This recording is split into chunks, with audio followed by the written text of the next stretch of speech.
With us now from MMA Torch, Jamie Penicks. Welcome to the show, Jamie. How's it going, guys? It's going good. What's going on in MMA this week? There's a lot going on. Tell us a little bit about it. Well, the big story this week is the continued absence of UFC heavyweight champion Brock Lesnar with illness. He was up, I believe the story was he was up in Canada at one of his properties and collapsed over the weekend, was rushed to a hospital in North Dakota where he has been diagnosed with a bacterial infection in his intestinal tract. He had minor surgery on Tuesday. He's now back home in Alexandria, recuperating from that. I believe right now the consensus is he's going to be all right. Everything's going to be okay. And I fully expect him to return sometime in 2010. But for now, Dana White is planning on putting together an interim title bout in his absence, as he's not going to be able to return for quite some time, possibly 5-6 months, even further than that. This was something that was luckily caught in time where it's not going to be life-threatening or career-threatening, I don't believe at all.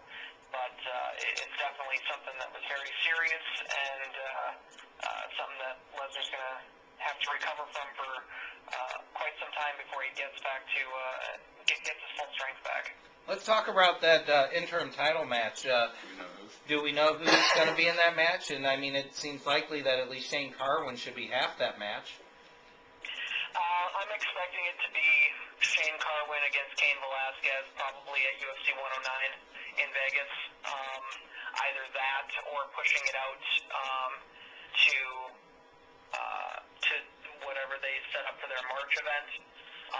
Because I know Carwin had to push back a bit from the January 2nd date, but would likely be available for 109.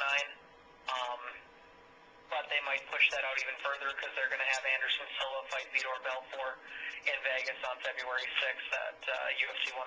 So they'll probably push that fight out to March, possibly. And I would expect it to be Carwin and Velasquez, so they haven't said anything or even given much other information other than Dana White is planning on putting a interim bout together. Are they going to replace Cain Velasquez's opponent now that the big boy's out?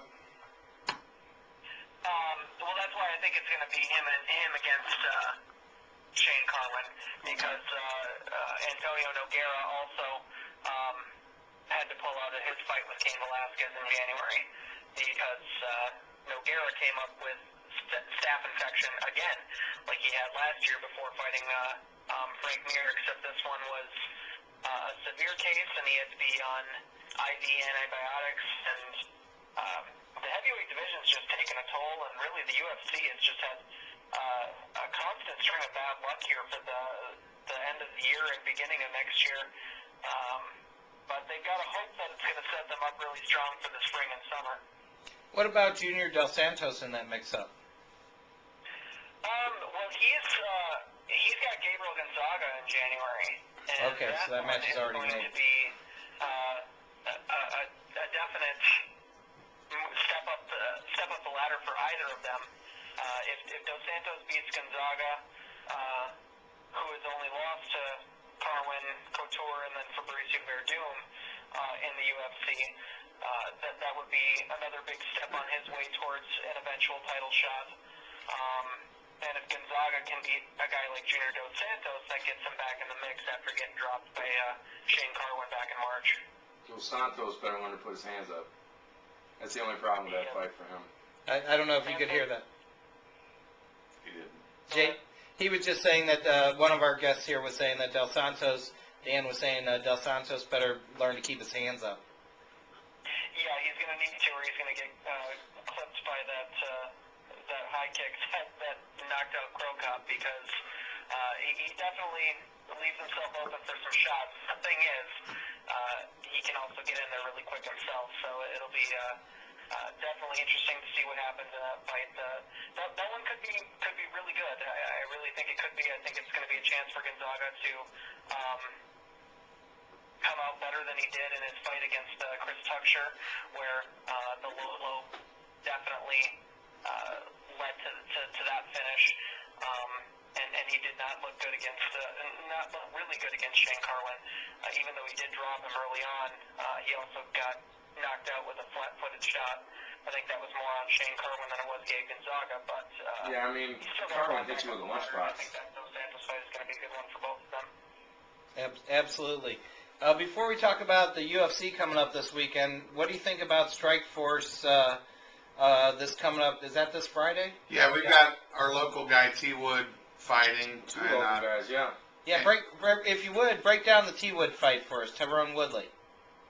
Well, I mean, I haven't had much time to sit and look at that card with WEC 44 tomorrow night and then UFC 106 on Saturday. Oh, that's a good point. 105 was last weekend, and then the Fedor Rogers fight. But Woodley's a very, very solid fighter, and I'm excited to see him fight again. I mean, his last fight was really good, and he's been very impressive in all of his bouts in Strikeforce thus far, and I'm expecting it to be more of a showcase for him as it is.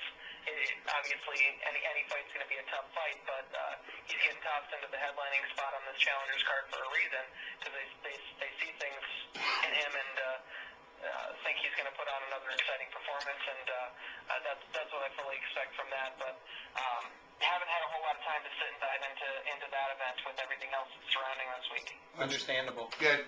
Jamie, this is Jim. We've got another guy out of another local gym, one of Jermaine Andre's fighters. I don't know if you're familiar with Jermaine, but a gentleman named Daryl Cobb, who won the BET's Iron Ring show that they had a while back. He's actually gotten onto the undercard, and he's a guy that we've been looking forward to getting some more pro fights. Have you heard anything about Daryl Cobb? You know, that's not a name that I've heard too much about thus far, but you know, this is a Challengers card. This is one of those where if he gets a win on the undercard, he likely gets a spot on a main card of another Challengers event, and will continue to build up that way. But outside of that, no, it's not. I haven't heard too much up here. He's a 185er. Keep a look for him. He's you know, that Iron Ring show is a little bit different, but he won that, and he's going to be an outstanding pro, I think, too. Very tough. He's a good hearted too. Yeah, he's a good guy. That's really the great thing about him. Yeah, I want to get his thoughts on Jake Shields at 185. How long do you think he can really survive? Because, you know, the obvious step is he moved to get out of the way of Diaz fighting Huron for the welterweight title this December. That's what I hear anyway. I mean, how long can Shields realistically stay there with guys like Jacare? I mean, you know, he tooled Mayhem for the most part, but I mean, at the end of that third round, Jake was cooked.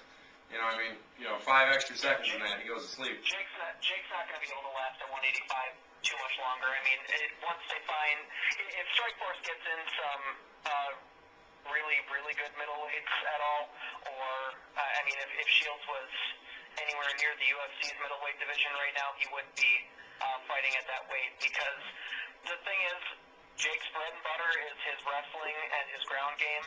His striking has improved, but it's still, I mean, I really don't see him right now doing that great against a lot of the UFC's welterweights or middleweights.